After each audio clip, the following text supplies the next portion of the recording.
5 conseils pour passer de bonnes vacances à la montagne avec son chien.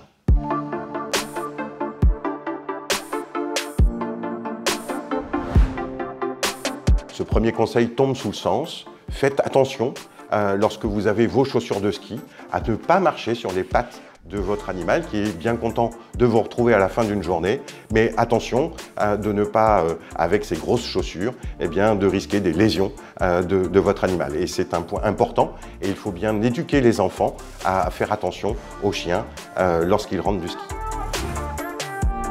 Souvent en altitude, le chien n'a pas tendance à boire suffisamment et il est donc important de s'assurer qu'il est toujours à sa disposition de l'eau claire à boire et de privilégier un aliment humide de telle sorte à ce qu'il soit suffisamment abreuvé. On ne doit jamais se faire tracter par son chien positionné entre les jambes, entre les skis.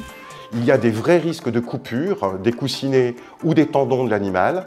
Et donc, au-delà de l'effort physique qui sera demandé au chien et qui n'est pas toujours entraîné et qu'il conviendra d'éviter, attention à ces risques de blessure des pattes de votre animal.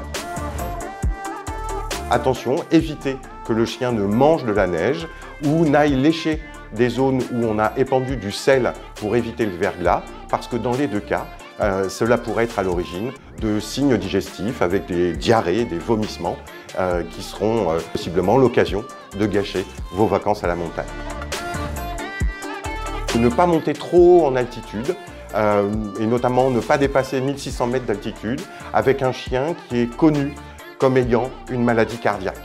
C'est vrai pour l'homme, c'est vrai pour le chien. Il y a des risques de décompensation cardiaque dès que l'on monte à une altitude supérieure à 1600 mètres.